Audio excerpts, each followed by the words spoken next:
Ever since the anniversary update, Galaxy of Heroes has completely changed the way we look at farming. I had a little bit of an epiphany, I guess, whilst I was wondering how to develop my free-to-play account even further, and I'm working on a complete free-to-play account guide for 2026. And whilst I was in there ruminating on my thoughts, knocking around inside my vacant little brain, it occurred to me that things are just so very different now.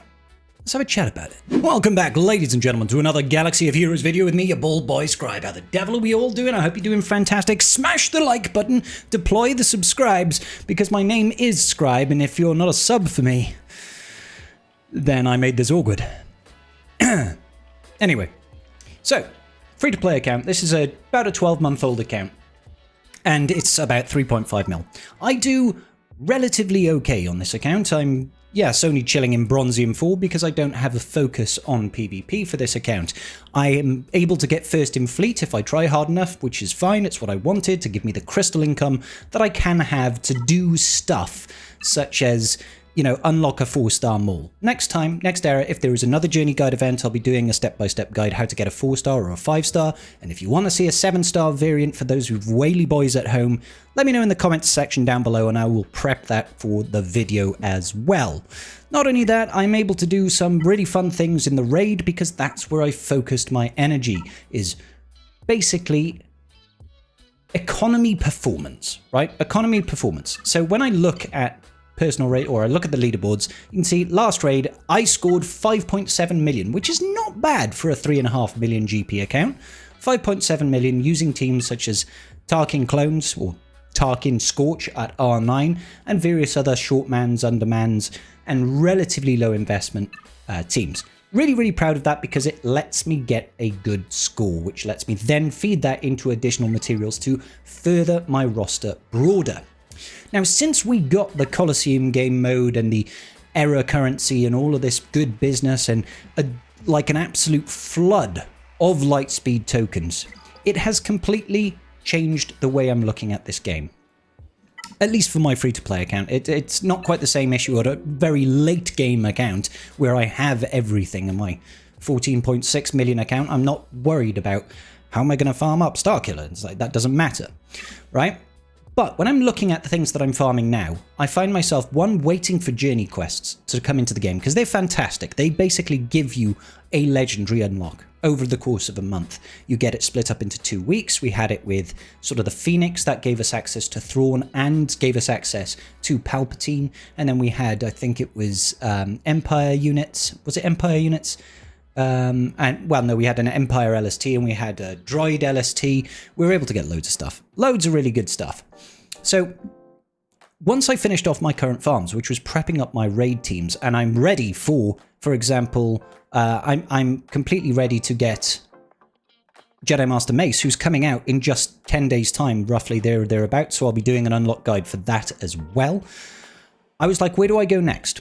So I was looking through the lightspeed tokens and I knew that I wanted to go ahead and get Starkiller because Starkiller is a really fun unit. And even if you don't have Stranger, Starkiller is still a valuable unit to get into your roster. So I was looking through, I think I used my Rebel lightspeed token or one of my lightspeed tokens from the mall event on Dash Rendar to get him straight to Relic 6. And then things like Mara Jade, I just used a Chromium lightspeed token or Carbonite lightspeed token to get her up. Darth Talon, same. Kyle Katarn, we managed to get a free lightspeed token for him. I think I either used the Rebel one or the Jedi one for that. That's it, the Jedi one. The Rebel one I used on Adrad, which basically skips me 400 Chirotech so that I can start working towards the Profundity eventually, which is a great long-term farm. But what I'm trying to say is when it comes to this, I'm not thinking about where do I spend my gear these days. Gear isn't really the concern outside of Gear 12 pieces. The only real concern in the game right now, at least for me, is getting signal data so that I can relic up units. I need to take Mara Jade to Relic 5 to be qualified for Starkiller, but I'm going to be waiting on shards for her. I need another 18 shards roughly to get her up to 7-star, which will then let me get her to Relic 5 and I'll be able to get Starkiller unlocked, right? She can actually go to Relic 5 at 6-star, but I think you need 7-star for the Journey Guide event. But what this means is I'm just not spending any of my gear. I'm looking through things, and every single time I have 1,000 of this error currency available, I'm buying these Carbonite Lightspeed tokens. Because what this means, these Carbonite Lightspeed tokens, in my opinion, are basically 300 Cairo. That's what I'm really spending this on. It is giving me a bunch of gear so I don't have to worry about gearing characters. So I will essentially use my error currency on that, and I'll go to the journey guide. That's mod challenges, not the journey guide. I know how to click things. And I'll say, oh, let's say I'm pushing for Galactic Legend Leia Organa. So we've got Captain Rex. I don't need to worry about gearing him because we've got a Captain Rex Lightspeed token. Princess Nisa. Oh, I need her at Relic 7.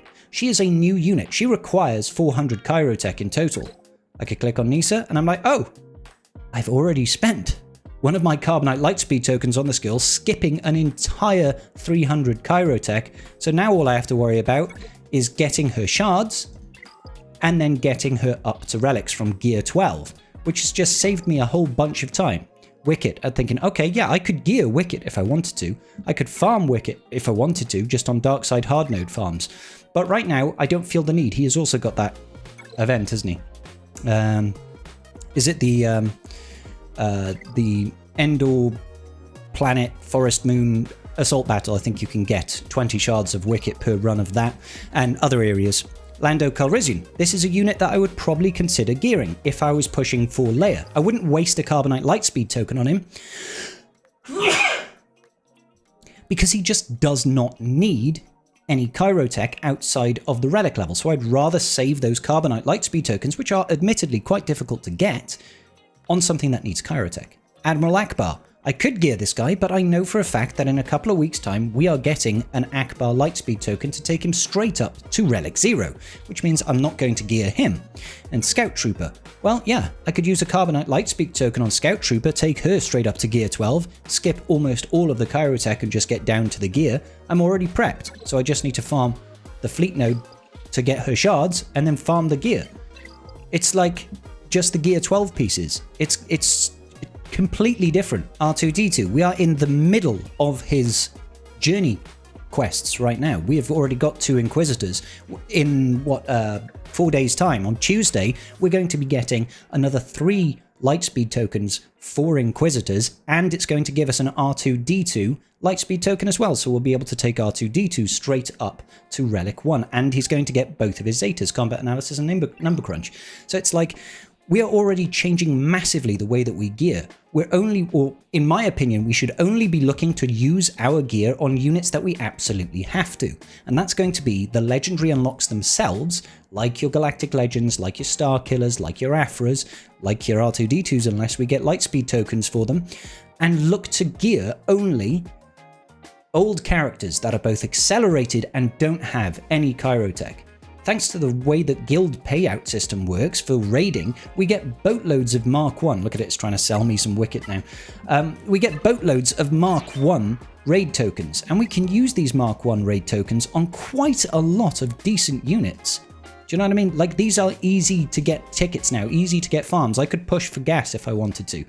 You know, I've already got Padme unlocked. I'm working towards C-3PO at the moment because I know that in a couple of weeks' time and a couple of months' time, we're going to have everything that we need for CLS. That's where I used my Lightspeed tokens. When I unlocked Maul, I got 2 Lightspeed tokens with my Maul unlock, which let me have 2 Relic 6 units. And I managed to spend them on something that I consider to be very worthwhile, which was Hermit Yoda straight to Relic 6, so I skipped all of his gearing, but most importantly all of his sharding, because he is annoying to shard it through the currency system, and Wampa. So I got Wampa to Relic 6, and I threw an Omicron on her. Yeah, she still has no mods. I'm okay with that. We haven't had a Grand Arena since I've applied that, so like those 2 Lightspeed tokens just skipped me ahead on my Jedi Knight Luke farm. So the way we look at journey guides is just completely different now. I like how that's just randomly unlocked General Kenobi for me. The way we look at these farms is just completely topsy-turvy now. You know, the only ones that I might even consider being something I have to manually gear for is something like BB-8, which is all old characters, realistically speaking. Is it just for any 5?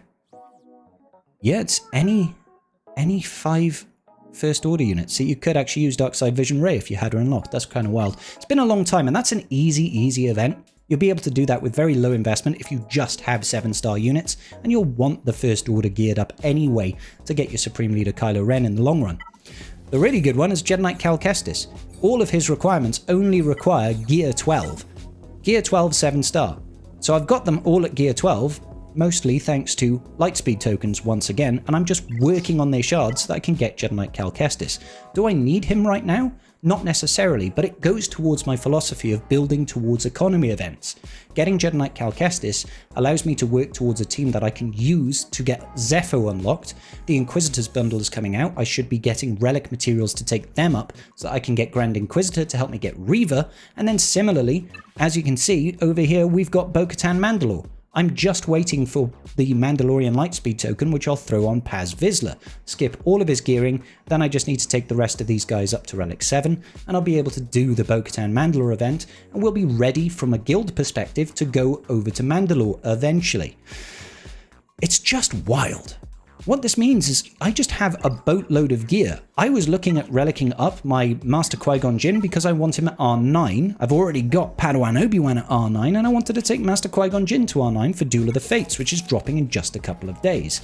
I ran short of Electrium Conductors, and Electrium Conductors are a little bit of a pain because you have to get these, but the guild system now lets us get these a bit easier.